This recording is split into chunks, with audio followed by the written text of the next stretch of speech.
சிந்தனை கல்வியை குழந்தைகளுக்காக வழங்குபவர் கோவில்பட்டி கோ. சுரேஷ்குமார்.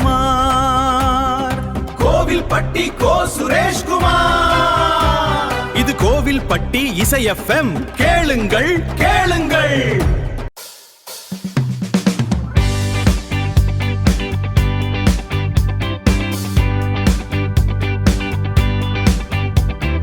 வணக்கம் கோவில்பட்டி. இது உங்கள் அபிமான கோவில்பட்டி இசை FM. Hello Kovilpatti. This is your favorite Kovilpatti இசை எஃப்எம். ஒரு சிறு குழந்தைய காலையில ஸ்கூல்லயோ இல்ல காப்பகத்திலயோ விட்டுட்டு வரும்போது நீங்க என்ன நினைப்பீங்க? பொதுவா சரி குழந்தை பாதுகாப்பா இருப்பாங்க அப்படின்னு தானே தோணும். ஆமா, அவங்களுக்கு நேரத்துக்கு சாப்பாடு கிடைக்கும், நாமும் நிம்மதியா நம்ம வேலையை பார்க்கலாம் அப்படின்னு தானே நாம நினைப்போம்.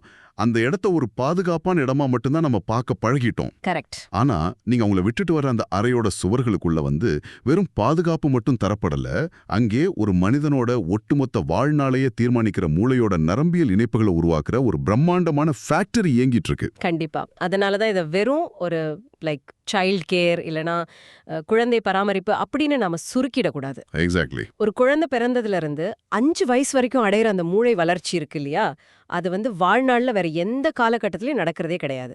ஆமா, இது ஏதோ வெறும் வார்த்தைக்காக சொல்ற விஷயம் இல்ல, ரொம்ப உறுதியான தரவுகளோட அடிப்படையில தான் நாம இன்னைக்கு பேச போறோம். ரைட். இன்னைக்கு நம்மளோட இந்த ஆழமான அலசலுக்கு நாம் எடுத்துக்கிட்ட ஆதாரம் பாத்தீங்கன்னா ஆனிடி ஸ்கோச் மற்றும் அவங்க குழுவினர் தொகுத்து வழங்கின ஒரு முக்கியமான ஆய்வு சுருக்கம். ரொம்ப முக்கியமான ஒரு ரிப்போர்ட் இது. ஆமா, OPRE ரிப்போர்ட் நம்பர் 2023-226 அப்படிங்கிற பேர்ல வெளியாகி இருக்க இந்த அறிக்கை பல வருஷமா நடந்த நிறைய ஆய்வுகளோட முடிவுகளை தொகுத்து சொல்லுது. இன்னைக்கு நம்ம அலசலோட நோக்கம் ரொம்ப தெளிவானது. அதாவது இந்த ECE அப்படின்னு சொல்ற ஏர்லி கேர் அண்ட் எஜுகேஷன். அதேதான். இந்த ஆரம்ப கால கல்வி முறை எப்படி ஒரு மனிதனோட எதிர்காலத்தையே டிசைன் பண்ணுது அப்படிங்கிறத அறிவியல் பூர்வமா புரிஞ்சுக்க போறோம். இது முழுசா கேட்டதுக்கு அப்புறம் நீங்க ஒருபோதும் மழலையர் பள்ளிகளை சாதாரண ஒரு இடமா பார்க்கவே மாட்டீங்க. கண்டிப்பா. இந்த ஆய்வோட முதல் பக்கத்திலே பாத்தீங்கன்னா ஒரு மிக முக்கியமான சயின்ஸ் உண்மையை பதிவு பண்ணிருக்காங்க. என்னது? குழந்தை பிறந்ததுல இருந்து அந்த 5 வயசு வரைக்கும் உள்ள காலகட்டத்துல அவங்க மூளை ஒவ்வொரு வினாடியும் 1 மில்லியனுக்கும் அதிகமான புதிய நரம்பியல் இணைப்புகளை உருவாக்குது. ஒரு செகண்டுக்கு 1 மில்லியனா? வாவ். ஆமா, இத சினாப்டோஜெனசிஸ் அப்படின்னு சயின்ஸ்ல சொல்லுவாங்க. நீங்க இமேஜின் பண்ணி பாருங்க, ஒரு மிகப்பெரிய வலைப்பின்னல் ரொம்ப வேகமா பின்னப்பட்டுக்கிட்டே இருக்கு. இந்த நேரத்துல அந்த குழந்தை என்ன கேக்குது, எப்படிப்பட்ட தொடுதலை உணருது, அவங்க உணர்வுகளுக்கு மத்தவங்க எப்படி ரியாக்ட் பண்றாங்க அப்படிங்கிறது தான் அந்த மூளையோட அடிப்படை ஆர்கிடெக்சரையே தீர்மானிக்குது. அப்போ சுத்தி இருக்கிற சூழல் ரொம்ப முக்கியம். ரொம்ப ரொம்ப முக்கியம். ஒரு அன்பான ஊக்கமளிக்கிற சூழல் இந்த இணைப்புகளை ரொம்ப ஸ்ட்ராங் ஆக்கும். அதே சமயம் ஒரு மன அழுத்தம் இல்லனா பயம் அப்படி இல்லனா சரியான கவனிப்பில்லாத சூழல் மூளை வளர்ச்சிக்கு பெரிய தடையா மாறிடும். அப்படி என்றால் ஆரம்ப கால கல்வி அப்படிங்கிறது அந்த மூளைக்கான சரியான தூண்டுதலை கொடுக்கிற ஒரு கருவி அப்படின்னு நாம எடுத்துக்கலாம் இல்லையா? எக்ஸாக்ட்லி. 100க்கு 100% உண்மை. ஆனா எனக்கு ஒரு சந்தேகம். இப்போ நீங்க சொல்ற இந்த நரம்பியல் இணைப்புகளை எல்லா டே கேர் சென்டர்களும் உருவாக்கிடுமா? ஏன்னா இந்த ரிப்போர்ட்டை நான் படிக்கும்போது எல்லா இடத்திலும் ஒரு வார்த்தையை ரொம்ப அழுத்தி சொல்லியிருக்காங்க, உயர்தர ஆரம்ப கால கல்வி அப்படின்னு. ஆமா, ஹை குவாலிட்டி ECA. அதுதான். குழந்தைகளை பாதுகாப்பா பார்த்துக்கிட்டு அவங்களுக்கு பாடம் கத்துக் கொடுக்கறதான அந்த காப்பகங்களோட வேலை. அதுல என்ன உயர்தரம் சாதாரண தரம் அப்படின்னு வித்தியாசம்? இது ஒரு செடியை வளர்க்குற மாதிரி தோணுது எனக்கு. எப்படி சொல்றீங்க? ஒரு செடிக்கு வெறும் தொட்டி இருந்தா மட்டும் போதாதம்மா, அதுக்கு சரியான அளவு சூரிய ஒளி வேணும், தண்ணி வேணும், உரமெல்லாம் தேவைப்படும். அதுபோலவா? ரொம்ப அழகான உதாரணம். அந்த செடியோட உதாரணத்தையே நாம இன்னும் கொஞ்சம் பெருசாக்கலாம். இப்போ ஒரு செடிக்கு தண்ணி ஊத்துறது அப்படிங்கிறது அடிப்படை பராமரிப்பு. ரைட். ஆனா அந்த செடி வாடும்போது அதுக்கு தண்ணி பத்தலையா இல்ல வெயில் அதிகமா இருக்கா அப்படின்னு புரிஞ்சுக்கிட்டு அதுக்கேத்த மாதிரி கவனிப்பு கொடுக்கறது தான் உயர்தர பராமரிப்பு. ஆரம்ப கால கல்வியிலையும் இதுதான் நடக்குது. ஓ, அப்போ சாதாரண காப்பகங்களுக்கும் இதுக்கும் நிறைய வித்தியாசம் இருக்கா? ரொம்பவே இருக்கு. சாதாரண காப்பகங்கள் குழந்தைக்கு அடிபடாம பாத்துக்கும், நேரத்துக்கு சாப்பாடு கொடுக்கும். ஆனா உயர்தர ECE அப்படிங்கிறது டோட்டலா வேற. அதுக்கு ஏதாவது ஸ்பெசிபிக் அளவுகோல் இருக்கா? ஆய்வாளர்கள் இதுக்கு மிக தெளிவான அளவுகோல்களை வச்சிருக்காங்க. இதுல ஃபர்ஸ்ட் டைம் ரொம்ப முக்கியமான விஷயம் என்னன்னா, ஆசிரியர்களுக்கும் குழந்தைகளுக்கும் இடையிலான அந்த பொறுப்பான உறவு.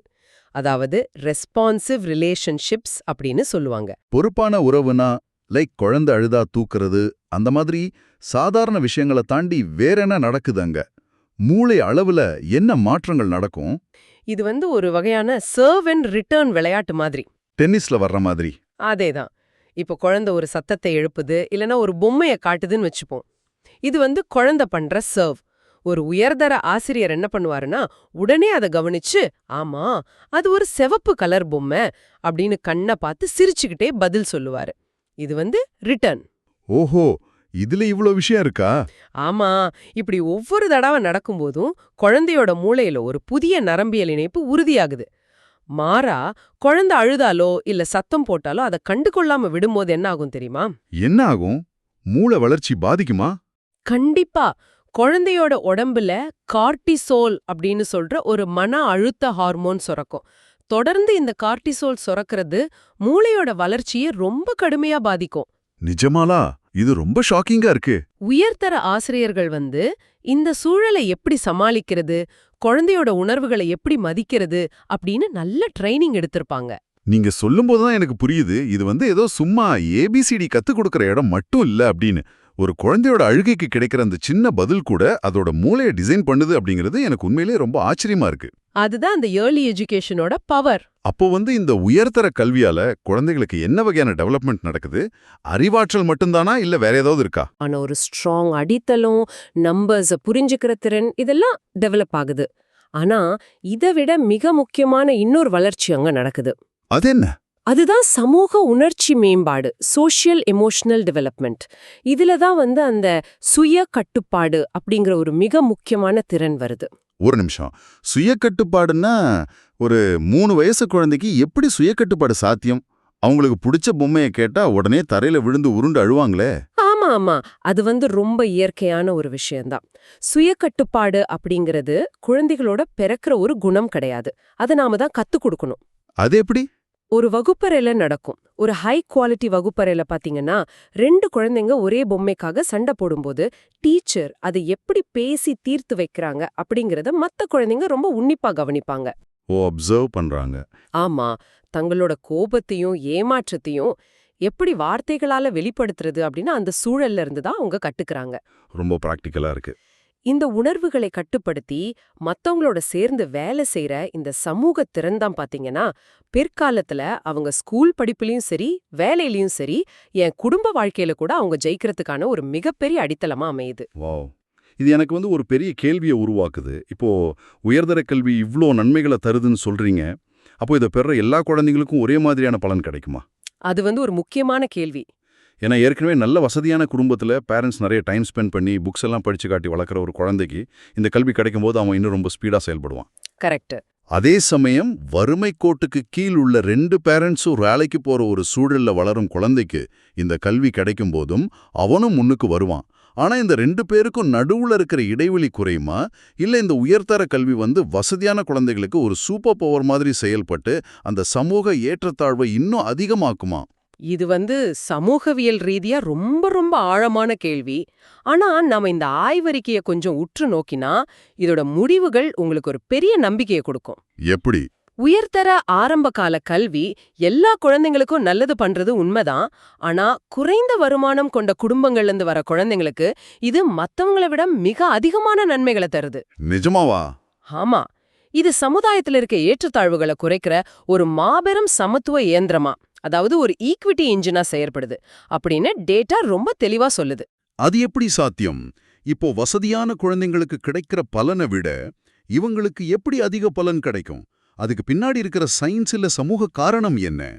இதுக்கு காரணம் ரொம்ப சிம்பிள். வசதியான குடும்பங்கள்ல பாத்தீங்கன்னா குழந்தைங்களுக்கு வீட்லயே ஒரு வளமான சூழல், அதாவது ஒரு ரீசோர்ஸ் ரிச் என்வாயர்மெண்ட் ஏற்கனவே கிடைக்குது. ரைட், நிறைய புக்ஸ் கேம்ஸ் எல்லாம் இருக்கும். ஆமா, அவங்களுக்கு புத்தகங்கள், மொழி தூண்டுதல்கள், ஒரு பாதுகாப்பான உணர்வு இதெல்லாம் வீட்லயே கிடைச்சிருது. சோ அவங்க ஈஸியில பெற அந்த தூண்டுதல் வீட்ல கிடைக்கிறதோட ஒரு தொடர்ச்சியா மட்டும்தான் இருக்கு. ஓஹோ, இப்ப புரியுது. ஆனா வறுமை சூழல்ல வளரும் குழந்தைங்களுக்கு வீட்ல அந்த அளவுக்கு கத்துக்கிறதுக்கான வளங்களோ இல்ல பேரண்ட்ஸோட நேரமோ கிடைக்காம போகலாம். சில சமயம் ஒரு மன அழுத்தமான சூழல் கூட வீட்ல இருக்கலாம் இல்லையா? ஆமா, பேரண்ட்ஸ் கஷ்டப்படுறத குழந்தை பார்க்கலாம். அந்த மாதிரி குழந்தைங்களுக்கு ஒரு உயர்தர இசிஇ கிடைக்கும்போது அது அவங்களோட வாழ்க்கையிலேயே ஒரு மிகப்பெரிய மாற்றத்தை, ஒரு டிராஸ்டிக் ஷிஃப்டை ஏற்படுத்துது. மூளை அந்த புதிய வளமான சூழலை ரொம்ப தீவிரமா உள்வாங்குது. அதாவது ஒரு வறண்ட நிலத்துல தண்ணி ஊத்தும்போது அது எவ்வளவு வேகமா உறிஞ்சப்படுமோ அதே மாதிரி இந்த குழந்தைங்களோட மூளை இந்த சூழலை கிரகிச்சுக்குது அப்படின்னு சொல்லலாமா? எக்ஸாக்ட்லி, ரொம்ப சரியா புரிஞ்சுக்கிட்டீங்க. இதோட பலன்கள் எவ்வளவு தூரம் போகுது தெரியுமா? ஸ்கூல் வரைக்கும் இருக்குமா? அதையும் தாண்டி குறைந்த வருமானம் கொண்ட குடும்பங்களை சேர்ந்த குழந்தைங்க இந்த உயர்தர கல்வியை பெற்ற பிறகு பாத்தீங்கன்னா அவங்களோட 3ஆம் வகுப்பு வாசிப்பு திறன், மிடில் ஸ்கூல் மேக்ஸ் மார்க்ஸ் இதுலெல்லாம் மிகப்பெரிய முன்னேற்றத்தை காட்டுறாங்க. சூப்பர். அது மட்டும் இல்லாம இவங்க பிற்காலத்துல காலேஜ் படிப்பு முடிக்கிறதுக்கான வாய்ப்புகளும், எதிர்காலத்துல ரொம்ப அதிக வருமானம் ஈட்டுறதுக்கான வாய்ப்புகளும் கணிசமா உயருது அப்படின்னு பல நீண்டகால ஆய்வுகள் ப்ரூவ் பண்ணிருக்கு. இது வறுமை கோட்டுக்கு கீழே உள்ள குழந்தைங்களுக்கு நிஜமாவே ஒரு பெரிய வரப்பிரசாதம் அப்படிங்கிறது ரொம்ப தெளிவா புரியுது. இந்த ரிப்போர்ட்ல வேற எந்தெந்த குழந்தைங்களுக்கு இது ரொம்ப அதிக பலனை தருது அப்படின்னு சொல்லியிருக்காங்க? குறிப்பா இருமொழி கற்கும் குழந்தைங்களை, அதாவது டியூவல் லாங்குவேஜ் லேர்னர்ஸ் அப்படின்னு சொல்றோம்ல, அவங்கள இந்த அறிக்கை சுட்டி காட்டுது. இருமொழி கற்கும் குழந்தைகள்னா வீட்ல ஒரு மொழியும் ஸ்கூல்ல ஒரு மொழியும் பேசுறவங்களா? ஆமா, வீட்ல தமிழ் இல்ல ஸ்பானிஷ் மாதிரி ஒரு மொழியையும் பள்ளியில இங்கிலீஷையும் கத்துக்கிற குழந்தைகள். பொதுவாவே நம்ம சமுதாயத்துல ஒரு தப்பான புரிதல் இருக்கு. இந்த குழந்தைங்க 2 மொழி கத்துக்கிட்டா ரொம்ப குழம்பி போயிடுவாங்க அப்படின்னு. ஆமா, நிறைய பேரண்ட்ஸ் அப்படிதான் நினைக்கிறாங்க. ஆனா டேட்டா முற்றிலும் மாறான ஒரு உண்மையை சொல்லுது. இங்கிலீஷ் மட்டும் பேசுற குழந்தைங்களை விட இந்த இருமொழி கற்கும் குழந்தைங்க இசிஇல சேரும்போது அவங்களோட மூளையோட செயலாக்க திறன், அதாவது எக்ஸிக்யூட்டிவ் ஃபங்க்ஷனிங் பெருமளவு அதிகரிக்குது. ஒரு நிமிஷம், இந்த செயலாக்க திறன் இல்ல எக்ஸிக்யூட்டிவ் ஃபங்க்ஷனிங் அப்படிங்கிற வார்த்தைய நாம இப்போ அடிக்கடி கேட்கிறோம். ஆனா அதுக்கு உண்மையான அர்த்தம் என்ன? அது மூளையில எப்படி வேலை செய்யுது அப்படின்னு கேட்கறவங்களுக்கு புரியும்படி கொஞ்சம் விளக்க முடியுமா? கண்டிப்பா. இந்த செயலாக்க திறன் அப்படிங்கறத மூளையோட ஒரு விமான போக்குவரத்து கட்டுப்பாட்டாளர், அதாவது ஏர் டிராஃபிக் கண்ட்ரோலர் அப்படின்னு நாம வச்சுக்கலாம். ஓ, ஏர்போர்ட்ல இருக்கிற மாதிரி. அதேதான். ஏர்போர்ட்ல நிறைய விமானங்கள் வரும் போகும். எதை எப்போ லேண்ட் பண்ணணும், எதை நிறுத்தணும் அப்படின்னு ஒரு கண்ட்ரோலர் முடிவு பண்ணுவார் இல்லையா? ஆமா. அதே போல நம்முடைய மூளை நிறைய தகவல்களை உள்வாங்கும் போது கவனத்தை சிதற விடாம ஒரு செயல்ல ஃபோக்கஸ் பண்றது, தேவையில்லாத உந்துதல்களை கட்டுப்படுத்துறது, அப்புறம் ஒரு வேலையிலிருந்து இன்னொரு வேலைக்கு ஈஸியா மாறுறது, இதெல்லாம் பண்றது தான் இந்த செயலாக்க திறன். ரைட். இப்போ இது இருமொழி கற்கும் குழந்தைகளுக்கு எப்படி அதிகமா கிடைக்குது? ஏன்னா அவங்க ஒருத்தர்கிட்ட பேசும்போது எந்த மொழியை யூஸ் பண்ணணும் அப்படின்னு மூளை ஒரு செகண்டுக்குள்ள முடிவு பண்ணணும். இப்ப தமிழ் தெரிஞ்ச அம்மா கிட்ட பேசும்போது மூளை இங்கிலீஷை அடக்கிட்டு தமிழை வெளியே கொண்டு வரணும். ஆமா. அதே டீச்சர் கிட்ட பேசும்போது தமிழை அடக்கிட்டு இங்கிலீஷை கொண்டு வரணும். மூளை செய்யற இந்த தொடர்ச்சியான பயிற்சி இருக்கு பாத்தீங்களா, ஒரு காக்னிட்டிவ் ஒர்க் அவுட் மாதிரி. இது அவங்களோட செயலாக்க திறனை அபரிமிதமா அதிகரிக்குது. வாவ். அப்போ 2 மொழிகளை கையாள்றது அப்படிங்கிறது மூளைக்கு ஒரு ஸ்பெஷல் ஜிம் மாதிரி செயல்படுது. உண்மைதான். இந்த திறன் வாழ்நாள் முழுக்க அவங்களுக்கு பெரிய அளவுல ஹெல்ப் பண்ணும். சரி, இப்போ மாற்றுத்திறனாளி குழந்தைகளோட நிலைய பத்தி இந்த அறிக்கை என்ன சொல்லுது? மாற்றுத்திறனாளி குழந்தைகளை பொறுத்த வரைக்கும் பாத்தீங்கன்னா உள்ளடக்கிய வகுப்பறைகள், இன்க்ளூசிவ் கிளாஸ் ரூம்ஸ் ஏற்படுத்துற தாக்கம் பத்தி ரொம்ப ஆழமா பேசுது. இன்க்ளூசிவ் கிளாஸ் ரூம்ஸ்னா எல்லாரும் ஒன்னா படிக்கிறதா?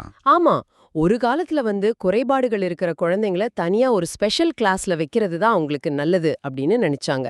ஆனா உயர்தர இசிஇ என்ன சொல்லுதுன்னா அவங்கள எந்த ஒரு குறைபாடும் இல்லாத மத்த குழந்தைங்களோட ஒன்னா சேர்த்து ஒரே வகுப்பறையில கற்பிக்கணும் அப்படிங்கிறது தான். ஆனா அப்படி செய்யும்போது அந்த மாற்றுத்திறனாளி குழந்தைகளுக்கு மத்தவங்களோட வேகத்துக்கு ஈடு கொடுக்க முடியாம ஒரு மன அழுத்தம் வராதா?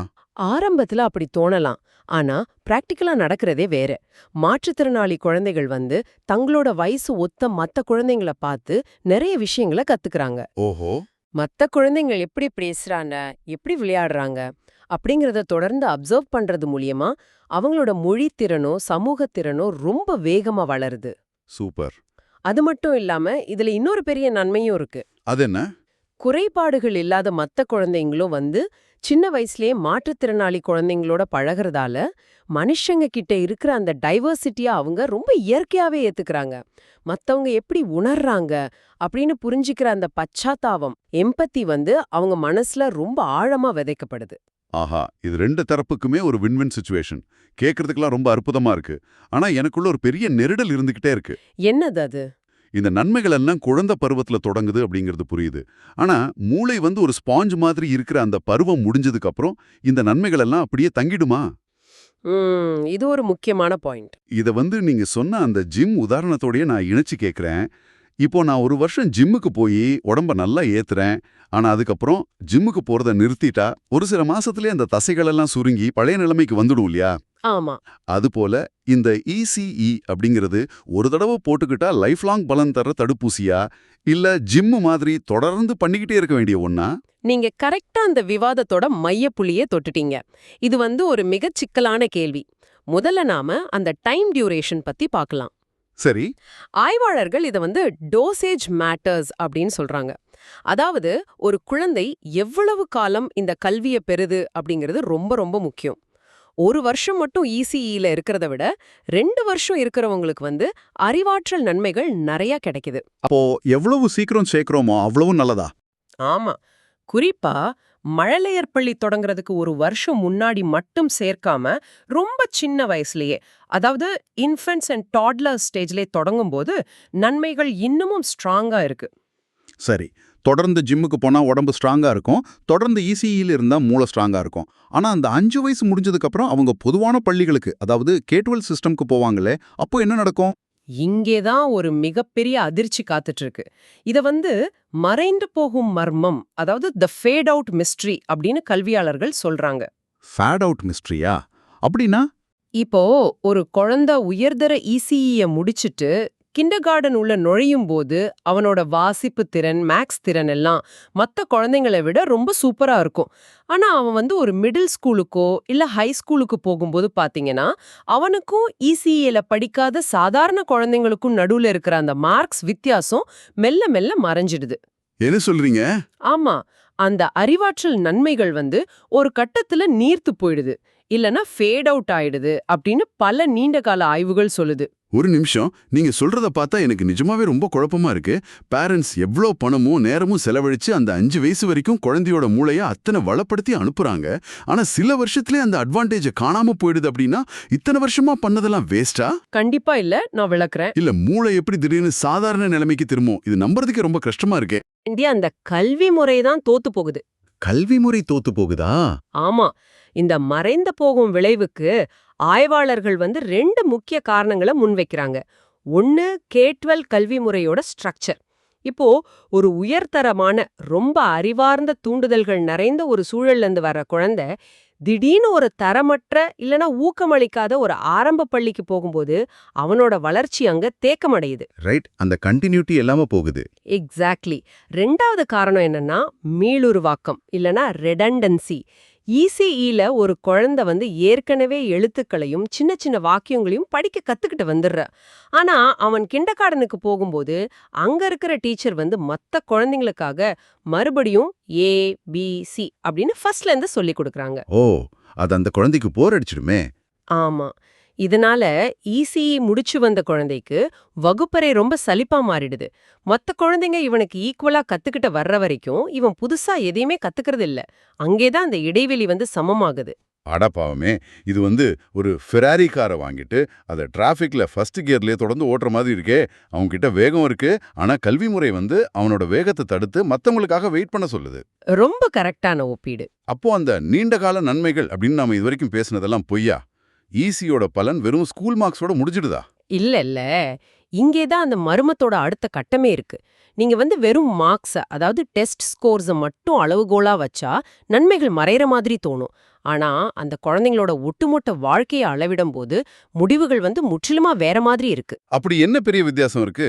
ECEல படிச்ச குழந்தைங்களுக்கும் மத்த குழந்தைங்களுக்கும் ஸ்கூல் மார்க்ஸ்ல பெரிய வித்தியாசம் இல்லாம போகலாம். ஆனா அவங்க வளர்ந்து பெரியவங்களாகும்போது பாத்தீங்கன்னா உயர்தர ECEல படிச்சவங்க அதிக அளவுல உயர்கல்விய முடிக்கிறாங்க. ரொம்ப ரொம்ப குறைவான அளவுலயே குற்றச்செயல்கள்ல ஈடுபடுறாங்க. ஓஹோ. அது மட்டும் இல்ல, இளம் வயசுலயே அவங்க போதைப்பொருள் பழக்கத்துக்கு ஆளாகிற வாய்ப்பு மிக குறைவா இருக்கு. மேலும் அவங்க நல்ல ஆரோக்கியத்தோட அதிக வருமானமும் ஈட்டுறாங்க. வாவ்! பள்ளியில மார்க்ஸ் சமமா இருந்தாலும் வாழ்க்கை தரத்துல அவங்க ரொம்ப முன்னணியில இருக்காங்க. இது எப்படி சாத்தியம்? ஸ்கோர்ஸை தாண்டி ஏதோ ஒண்ணு அவங்க மூளையில ரொம்ப ஆழமா பதிவாகி இருக்கணும். சரியா சொன்னீங்க. நாம ஸ்டார்டிங்ல பேசணுமே, சமூக உணர்ச்சி மேம்பாடு, அப்புறம் சுய கட்டுப்பாடு அப்படின்னு அதுதான் இங்க வேலை செய்யுது. ஒரு கஷ்டமான சிச்சுவேஷனை எப்படி ஃபேஸ் பண்றது, கோவத்தை எப்படி கண்ட்ரோல் பண்றது, மத்தவங்களோட எப்படி சேர்ந்து வேலை செய்யறது அப்படிங்கிற அந்த அடிப்படை குணநலன்கள் மார்க்ஸ் மாதிரி ஃபேட் அவுட் ஆகிறது கிடையாது. ஆமா, அது லைஃப் லாங் ஸ்கில்ஸ். கரெக்ட். அவை வாழ்நாள் முழுவதும் அந்த மனிதனை ஒரு சிறந்த குடிமகனா வழி நடத்துது. ஒரு குழந்தை பிற்காலத்துல ஜெயிலுக்கு போறத தடுத்து அவனை ஒரு நல்ல பணியாளரா மாத்துது அப்படின்னா சமூகத்துக்கு இதைவிட பெரிய பலன் வேற என்ன இருக்க முடியும்? நிஜமாவே ஆச்சரியமா இருக்கு. கல்வி அப்படிங்கிறது வெறும் வாசிப்பும் எழுத்து மட்டும் இல்ல, ஒரு முழு மனிதனை உருவாக்குறது அப்படிங்கறத இது ரொம்ப ஆணித்தரமா நிறுவுது. கண்டிப்பா. சரி, ஒரு குழந்தை இவ்ளோ பெரிய சமூக பலன்களை பெறணும் அப்படின்னா அங்க பாடம் நடத்துற டீச்சர்ஸ் ரொம்ப முக்கியமானவங்க. இந்த அளவுக்கு குழந்தைங்களோட மூளையை டிசைன் பண்றாங்க, உணர்ச்சி திறன்களை சொல்லிக் கொடுக்குறாங்க அப்படின்னா அந்த ஆசிரியர்கள் பெரிய மாஸ்டர்ஸ் டிகிரியோ இல்ல குழந்தை உளவியல் ஒரு PhD பட்டமோ வாங்கியிருக்கணும் இல்லையா? நீங்க இப்படிதான் நினைப்பீங்க அப்படின்னு எனக்கு நல்லாவே தெரியும். ஆனா இந்த ரிப்போர்ட் ஒரு ஆச்சரியமான, பலரும் எதிர்பார்க்காத ஒரு உண்மையை வெளியே சொல்லுது. என்ன அது? ஒரு டீச்சர் எவ்ளோ பெரிய பட்டங்களை வாங்கியிருக்காங்க, அதாவது அவங்களோட டிகிரிஸ் என்ன, இல்ல அவங்க காலேஜ்ல என்ன பாடம் படிச்சாங்க அப்படிங்கிறதுக்கும் குழந்தைங்களோட மூளை மேம்பாட்டுக்கும் நேரடியா எந்த ஒரு தொடர்பும் கிடையவே கிடையாது. என்ன சொல்றீங்க? ஒரு ஆசிரியர் வாங்கியிருக்க பட்டங்கள் குழந்தைகளோட வளர்ச்சியில எந்த மாற்றத்தையும் ஏற்படுத்துறது இல்லையா? இதை நான் கொஞ்சம் கூட எதிர்பார்க்கல. ஆமா, அதுதான் உண்மை. ஒருவேளை டிகிரிஸ் உதவாது அப்படின்னா வேற எதுதான் ஒரு சாதாரண டீச்சரை உயர்தர டீச்சரா மாத்துது? இப்போ ஒருத்தர்கிட்ட மாஸ்டர்ஸ் டிகிரி இருக்கலாம், ஆனா ஒரு 3 வயசு குழந்தை கோபத்துல கத்தும்போது அதை எப்படி ஹேண்டில் பண்றது அப்படிங்கிற பொறுமை அவர்கிட்ட இல்லாம போகலாம் இல்லையா? கரெக்ட். ஆய்வுகள் என்ன சொல்லுதுன்னா, ஆசிரியர்களுக்கு வேலையில இருக்கும்போது வழங்கப்படுற குறிப்பிட்ட தொழில்முறை பயிற்சி, அதாவது ப்ரொஃபஷனல் டெவலப்மெண்ட், அப்புறம் அவங்களுக்கு கிளாஸ் ரூம்லயே வழங்கப்படுற தனிப்பட்ட வழிகாட்டுதல், அதாவது கோச்சிங், இது மட்டும்தான் உண்மையான மாற்றத்தை ஏற்படுத்துது. இந்த வழிகாட்டுதல் இல்ல கோச்சிங் அப்படிங்கிறது எப்படி நடக்கும்? ஏதோ ஒரு ஹோட்டல் ரூம்ல நடக்கிற செமினார் மாதிரி இருக்குமா? இல்லவே இல்ல. இது முற்றிலுமா பிராக்டிக்கலானது. ஒரு அனுபவம் வாய்ந்த எக்ஸ்பர்ட் அந்த டீச்சரோட கிளாஸ் ரூம்க்கே நேரடியா போய் அவங்க எப்படி பாடம் நடத்துறாங்க, குழந்தைங்களை எப்படி கையாள்றாங்க அப்படின்னு நேர்ல உட்காந்து கவனிப்பார். ஓ, ரியல் டைம் அப்சர்வேஷன். ஆமா. அப்புறம் நேத்து அந்த குழந்தை அழுதுகிட்டு இருந்தப்போ நீங்க ஹேண்டில் பண்ண விதம் ரொம்ப சூப்பர், ஆனா அடுத்த முறை இதை இப்படி செஞ்சு பாருங்க அப்படின்னு ரியல் டைம் ஃபீட்பேக் கொடுப்பாரு. இதுதான் டீச்சரோட நடத்தையே மாத்துது. சூப்பர். கையில இருக்கிற பெரிய சர்டிபிகேட்டை விட குழந்தைங்களோட உணர்வுகளை புரிஞ்சுக்கிட்டு அவங்க கேட்கிற கேள்விகளுக்கு எப்படி ரெஸ்பாண்ட் பண்றது, கிளாஸ் ரூம்ல ஒரு பிரச்சனையை எப்படி டீல் பண்றது அப்படிங்கிற இந்த செய்முறை அறிவும் ஒரு அன்பான அரவணைப்பும் தான் ஒரு சிறந்த டீச்சரை உருவாக்குது. அருமை. ஒரு சிறந்த மனிதரை உருவாக்குறது வெறும் பட்டங்கள் இல்ல, பச்சாதாபமும் பயிற்சியும் தான் அப்படிங்கிறது இது ரொம்ப அழகா உணர்த்துது. உங்ககிட்ட இதை பத்தி மணிக்கணக்கில் பேசிக்கிட்டே இருக்கலாம் போல இருக்கு. ஒவ்வொரு டேட்டாவும் மூளையோட செயல்பாட்டை பத்தி ஒரு புது புரிதலை கொடுக்குது. எனக்கும் இதை பத்தி பேசுறதுல ரொம்ப சந்தோஷம். சரி, இப்போ நாம இன்றைய ஆழமான அலசலோட இறுதி பகுதிக்கு வந்துட்டோம். ஆனி டி ஸ்கோச் தலைமையிலான இந்த ரிப்போர்ட்ல இருந்து நாம தெரிஞ்சுக்கிட்டது ரொம்ப தெளிவானது. ஆமா. ஆரம்பகால கல்வி அப்படிங்கிறது குழந்தைங்க சும்மா விளையாடுற ஒரு சாதாரண இடம் கிடையாது. அது எதிர்கால சமூகத்தோட அடித்தளத்தை அமைக்கிற இடம். குறிப்பா வறுமை கோட்டுக்கு கீழுள்ள குழந்தைங்க, இருமொழி கற்கும் குழந்தைங்க, அப்புறம் மாற்றுத்திறனாளி குழந்தைங்களுக்கு இது ஒரு மிகப்பெரிய வரப்பிரசாதமா அமைஞ்சு சமூக ஏற்றத்தாழ்வுகளை குறைக்கிற ஒரு கருவியா செயல்படுது. ரைட். ஆனாலும் நீங்க இன்னைக்கு ஒரு எக்ஸ்பர்ட்டா முன் வச்ச அந்த மறைந்து போகும் மர்மம், அந்த ஃபேட் அவுட் மிஸ்ட்ரி என்னை ரொம்பவே சிந்திக்க வச்சிருச்சு. அந்த சிந்தனையோட தான் இன்றைய நிகழ்ச்சி நான் நிறைவு செய்ய போறேன். கண்டிப்பா அது யோசிக்க வேண்டிய விஷயம்தான். நீங்க இதை கேட்டுக்கிட்டு இருக்க ஒரு பெற்றோரா இருக்கலாம், இல்ல ஒரு கல்வியாளரா இருக்கலாம். சயின்ஸ் பூர்வமான ஆய்வுகள் ரொம்ப தெளிவா நிரூபிக்குது. உயர்தர ஆரம்பகால கல்வி குற்றங்களை குறைக்குது, ஆரோக்கியத்தை மேம்படுத்துது, எதிர்கால வருமானத்தை அதிகரிக்குது அப்படின்னு. ஆனா அதே ஆய்வுகள் இன்னொரு கசப்பான உண்மையும் சொல்லுது இல்லையா? ஆமா. அதன் பிறகு வர்ற நம்மளோட K-12 கல்வி முறை குழந்தைகள் சின்ன வயசுல அவ்வளோ வேகமா படிச்சு வந்ததை வளர்க்காம மத்தவங்களுக்காக அவங்கள வெயிட் பண்ண வச்சு அவங்களோட திறனை மங்க செய்யுது அப்படின்னு. அப்படி என்றால் நாம ஒரு நிமிஷம் யோசிக்கணும். நாம ஏன் நம்மளோட அடிப்படை பள்ளி கல்வி முறைய, அதாவது அந்த கிண்டர் கார்டன் முதல் 12ஆம் வகுப்பு வரையிலான சிஸ்டமை முற்றுமுழுதா மாற்றி அமைக்கக்கூடாது? மற்ற குழந்தைங்க மெதுவா கத்துக்கிட்டு ஈக்குவலா வர்ற வரைக்கும் ரொம்ப சிறப்பான அடித்தளத்தை அமைச்சுக்கிட்டு வேகமா ஓட தயாரா இருக்கிற குழந்தைங்களோட கால்லையே நம்ம தடை கற்களை கட்டணும். அவங்க ஏற்கனவே கத்துக்கிட்டதை மறுபடியும் சொல்லிக் கொடுத்து அவங்கள போர் அடிக்க வைக்கிறதுக்கு பதிலா அவங்களோட அந்த அதீத திறனை இன்னும் வேகமா ஏன் நம்ம முடுக்கக்கூடாது? நம்மளோட கல்வி முறை எல்லாரையும் சமமா ஆக்குதா இல்ல எல்லாரையும் ஆவரேஜ் ஆக்குதா? ரொம்ப முக்கியமான ஒரு கேள்வி இது.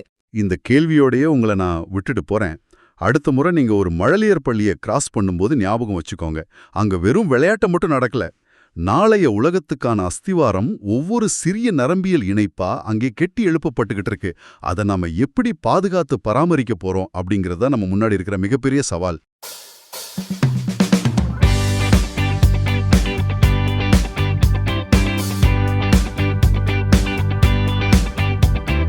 வணக்கம் கோவில்பட்டி, இது உங்கள் அபிமான கோவில்பட்டி இசை FM. Hello Kovilpatti, this is your favorite Kovilpatti இசை FM. இந்த கேளுங்கள், Don't forget to listen. உங்கள் ஞாயிறை மேலும் சிறப்பாக்க இணைந்திருங்கள் கோவில்பட்டி இசை எஃப்எம். கேளுங்கள், Don't forget to listen. உங்கள் ஞாயிறை மேலும் சிறப்பாக்க இணைந்திருங்கள் கோவில்பட்டி இசை எஃப்எம்.